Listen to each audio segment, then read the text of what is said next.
didn't reach this amount because we had the energy crisis, so we had very high electricity prices, and the electrolyzer was standing still for quite a long time.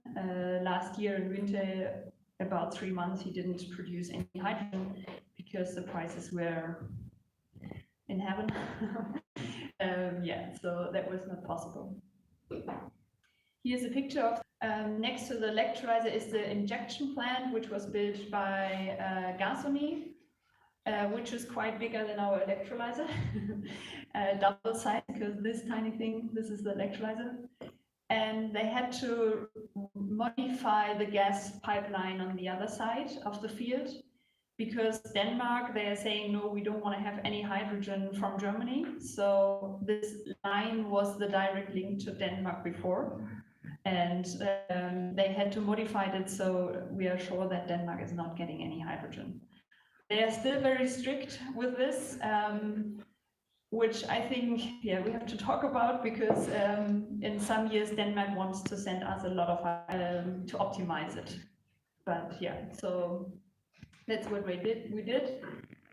Here you can see, it's a little bit sad, this picture. I think there's no flowers or something, but this is the electrolyzer, this is the perferic system, so the transformer station and the transmission station where we have the connection to the electricity.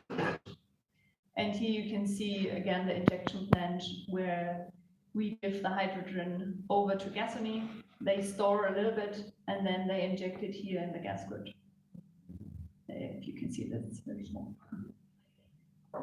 So how is our operation mode in Haurup? We combine 3 operation modes. The first is surplus energy. In North Germany, there is a platform where you can get a signal if there's containment in a special region. So we signed in for this region where there's our electrolyzer, and this red color shows that there's a lot of containment in this region. So if there is a signal, we produce hydrogen. The second one is that we do this market integration. We have a PPA with an old wind farm, and we integrate this electricity from the wind park in our portfolio and use the electrolyzer as a structuring method. So we can integrate more of the electricity for our electricity customers. And the third one, which is also very interesting, is grid system services. We do primary energy control and negative secondary control. And you have to pre-qualify for this, which we did twice because they changed the system a little bit. But both times it worked, and so we can do grid stabilization methods in Haurup. This shows how we combine 2 of the operation modes. So here we have the we are following the frequency difference at that location. So primary energy control, which is always very fast change. And then if we have a signal for the containment, we increase the load of the electrolyzers, but we are still doing primary control on another level. So we can do both at the same time. And the second project is Windgas Haßfurt. It's also a PEM electrolyzer, but from Siemens. Has a size of 1.25 megawatts, and it was put in operation in 2016. So we are quite some years running already. We are also the power supply based on wind and solar energy. We also have a connection to the electricity grid. So again, no direct connection. And the hydrogen is fed in the gas grid.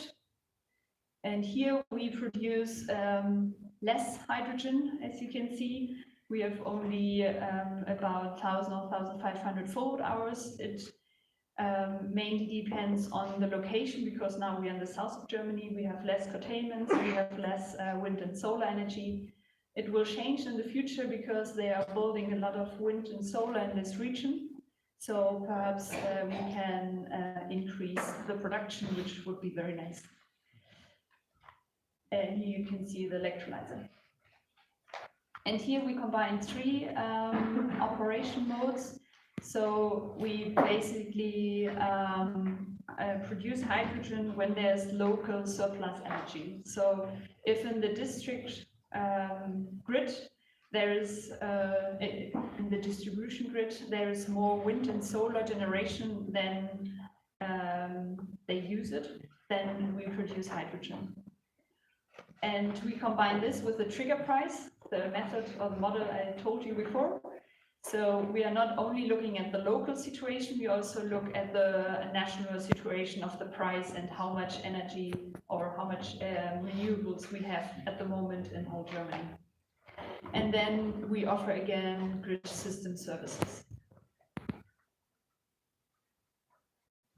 To sum it up, I want to emphasize that there's still a shortage of renewable energies, and we have to be very careful where we use this energy for and when do we gonna produce hydrogen. So we say that electrolyzers should use as a flexibility options, that it's very important that we know which are good time slots to produce hydrogen.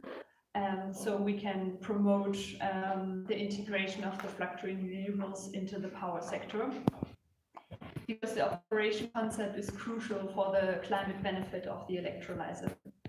And yeah, we say that hydrogen should be produced on fluctuating renewable energies, so wind and solar, at times with a high share and at a grid serving location. Which is not always easy to find, but that's a challenge. And we see that decentralized electrolyzers are very good because they can respond on the local grid behavior and therefore have also benefit on the overall cost of the energy system. And yeah, so